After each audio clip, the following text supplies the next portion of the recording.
Bismillah, alhamdulillah, wassalatu wassalamu ala rasulillah. Patepang deui dina dinten ieu dinten Sabtu kaping 18 Oktober 2025.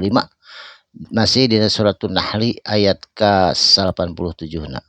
A'udzubillahi minasyaitonir rajim. Bismillahirrahmanirrahim. Man amila man sahajalma amila anu beramal naon solihan nyata beramal kana amal soleh. Naon amal soleh teh contohna salat, zakat, puasa, mengaji, berperilaku baik, akhlak mulia ka sesama, ka sesatuan, ka tetangkalan jeung ka sahabat ge makhluk Allah. Eta sadayana teh amilas solihan, beramal soleh. Saha eta teh anu jama-jama anu beramal soleh teh min zakari ti golongan lalaki au unsa atawa ti kaum awewe sami wae rek awewe lalaki lamun beramal soleh mah tang tuna kengeng kamuliaan. Wahua jeung ari itu jama-jama tegasna zakar wal unsa mukminun eta teh iman ka Gusti Allah Islam. Lamun teu iman, lamun teu Islam percum tak bergun, tidak ada artinya. Jadi kumaha atuh balasanana umat kafir geuning sok saroleh? Dibalesna di dunya keneh ku kanikmatan dunya ku Allah Subhanahu wa taala. Saterasna palan nuhiyannahu mangka yakin bakal dibales ku Allah ku kahirupan nuhiyainahu teh ku kahirupan hu ka itu jama-jama kahirupan kumaha hayatan thayyibatan ku kahirupan kehidupan thayyibatan anu kacida alusna indah nikmat jama-jama nu beramal soleh mah hirupna teh nikmat. Saterasna walanajziyannahum jeung bakal dibalas diganjar ku Allah hum ka itu jama-jama amilas solihat jalma-jalma nu saleh jeung solehah ajrahum ku ganjaran hum pikeun maranehanana bi ahsani kunu leuwih alus tibatan naon maka nu ya malun tibatan perkara kanu anu bukti ya maluna ku maranehna dipigawe. Jadi balasanna teh 2 kali lipat 3 kali liwat leuwih alus tibatan naon dipigawe. Eta mah amal soleh. Upami kejahatan dosa mah dibalasna sesuai dengan amalna. Ari amal soleh mah 2 kali, 3 kali, 4 kali lipat ku Allah bi ahsani. Leuwih alus tibatan naon anu dipigawena.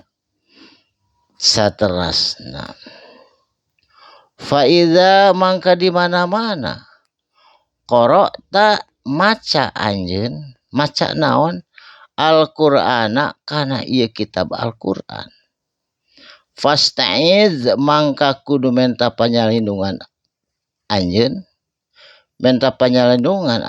billahi ka Gusti Allah. Panyalindungan teh naon minasyaitonir rajim ti godaan setan anu terkutuk anu dibenduan ku Allah. Eta teh ta'ud teh kalebet sunatna bade maca Quran. Jadi sunat teu wajib maca ta'ud mah. Ngan disarankeun kedah maca ta'ud. Upami dina salat mah disirkeun dilaunkeun. Ngan bismillahna nu ditarikeun mah. Tapi aya deui mode di Timur Tengah mah bismillah anu disirkeun jeung ta'udna alhamdulillahna we langsung. Teu nganggo bismillah teu kuping ta'ud.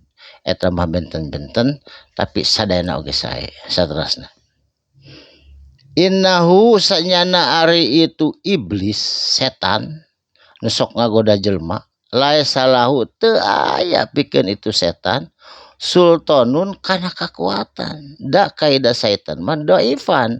Jadi tipu daya setan mah doif sabenerna mah alal ladzina amanu ka jama-jama nu iman kitu sote doif sote teu aya hartina sote ari ka jama-jama anu resep karena aturan setan mah kalaka kuat setan teh sabab keteranganna di dieu wa ala rabbihim ngan ai jalma-jalma nu iman mah ngan ka pangeranna wungkul ya tawakkalu nak manehanana bertawakal berserah diri ke Allah Subhanahu wa taala. Setan mah teu aya nanaonan sabenerna lamun urang iman mah. Saterasna innama sultanuhu sanyana ari perkara kekuatan setan alal ladzina eta mah kajaba-jama yatawallaunahu kajama-jama anu nyokot pemimpin ku setan kakara kuat setan walladzina hum jeung ari itu jama-jama bihi dina eta perkara musyrikuna manehna sok musyrik ka Gusti Allah. Jadi kekuatan setan mah kajama-jama anu hayang dipimpin ku setan we jeung musyrik ka Allah. Kekuatan jang umat iman anu umat Islam mah eta mah teu aya kekuatan naon setan mah. Mudah-mudahan urang nyalindung ka Allah tina godaan setan anu terkutuk. Jadi kekuatan setan mah lemah lamun orang iman ka Allah. Ngan kekuatan setan bakal tinggi lamun orang muja-muji resep kana tungtunan setan. Tah ku kitu mudah-mudahan urang ditangtayungan tina godaan-godaan setan anu terkutuk. Sakalimah dua kalimah mugi aya manfaatna insyaallah patepang deui anjing. Shadaqallahul azim. Wassalamualaikum warahmatullahi wabarakatuh.